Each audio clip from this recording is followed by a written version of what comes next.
inside of this industry, even those who are so-called leaders inside of companies, because what a lot of companies don't want you to know is that their leaders are only making $5,000 and $10,000 a month. And that, my friends, is not okay. Guys, obviously, there's no income guarantees. We actually publish average earnings on our website at empowernetwork.com.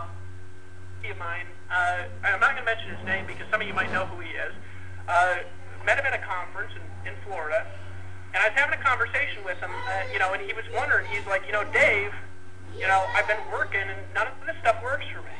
He says, but it's really interesting, and he admitted this to me. He's expensive in Hawaii. And one night I got woken up, and so I moved to a new area. Now I had about $40 in my bank account. It was like $35, $40, something like that. And I drove and I, moved my car to a new area. Well, I went back to sleep, and I had to wake up the next morning at 8 or 9 o'clock and go to work. I worked for Greenpeace at the time, right? Well, the next morning, it was 2 in the morning, another cop knocked on my window. And he said, sorry, sir, I'm going to have to write you a ticket. And I said, you're going to write a homeless guy a ticket for being homeless. And he said, well, as a matter of fact, I am. It's not legal to sleep in your van from the hours of 10 p.m. and 6 a.m. And I said, well, it's funny because that happens to be when everybody in the world sleeps, including homeless people. So in other words, it's illegal to be homeless. And I argued with the guy for about 10 minutes because I didn't want him to write me the ticket because I only had about $40 left. The ticket I knew was for $35 because I'd gotten a ticket before for being homeless, right?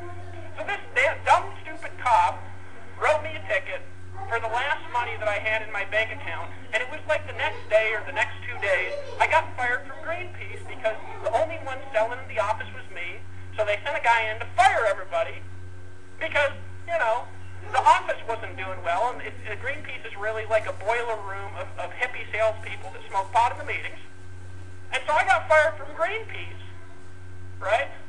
Now for me, that's what it took to say enough's enough.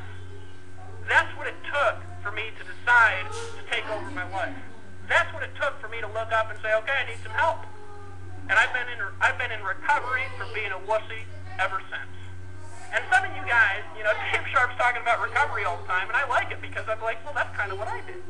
You know what I mean? I'm listening to it, and I'm like, I have not had those same problems. I haven't gone through the same issues, but it's very similar to what I did. And it's very similar to what you guys need to do, and that's why we tell the story.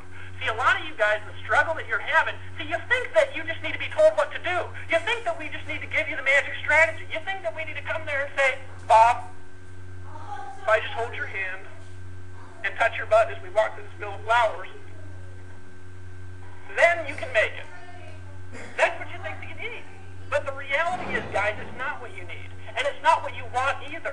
You don't need somebody to hold your hand and walk beside you and say, let me show you the ropes, because I can explain the ropes on a napkin, right? If you were homeless, I could be drawing on the napkin on the front of your van, and I could say, this is how to be successful. It's not hard. It's not difficult to do. You think it's difficult to do, folks, you're wrong. See, a lot of you guys, because you've had so much pain, because you've had so much failure, because you've been slapped in the face so many times, you think it's a lot harder than it is.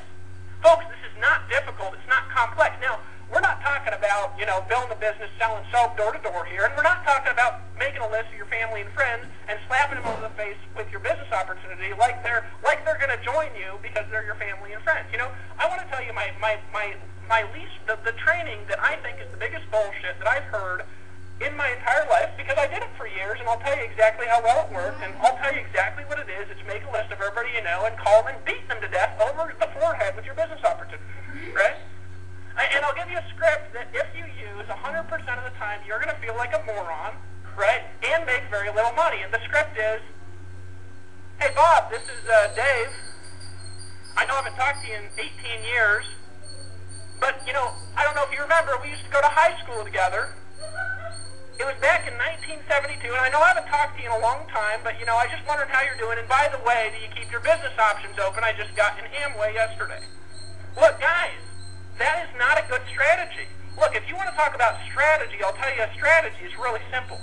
Number one, you got to have a high-converting message. You have to have a message that will get people to buy regardless of whether you're there or not. You have to have a message that will get people to make a decision regardless of whether they've ever seen anything like it before or not. You've got to have a message that, in the right numbers, will get people to say, yes, I'm in. That's step number one. Step number two, you got to get a lot of people to see it. And most of you all, I get messages, guys. Now, let me tell you something. This is part of the. By the way, I'm explaining what I'd explain to somebody on a napkin if I was sitting to them in Starbucks now. You got to get enough people to see the message to make it actually work. Now, people say, well, how many people need to see the message? I can get, 50 to see the message. Guys, 50 isn't enough. Look, I want to tell you guys something here. Every successful network marketer who's telling you that just make a list of 100 people, call them and slam them into your deal and you're going to be rich is a liar. It's not what they did, right? They worked a lot more numbers than you think they worked. If you talk to anybody who's a massively successful person in the direct sales niche, they worked a ton of numbers. Now, it doesn't mean they're on the phone slamming the numbers. Some of them did, and by golly, I respect them, even though I'm kind of snorting because I'm laughing so hard. But the reality is, folks, is that they all work large numbers. All of them work large numbers. Now, what a large... then it'll work. And you go out there and you take action like there is nothing else, and you just guarantee to yourself that you don't go to bed until you've signed up 2 people that day. And that's all you have to do. Look, stop thinking about tomorrow. Stop thinking about how hard it's going to be for the next 5 years because it gets easier. Look, you know what happened to me, folks? I started, and it took me about 18 hours a day, guys. It took me 18 hours a day to get 2 people a day.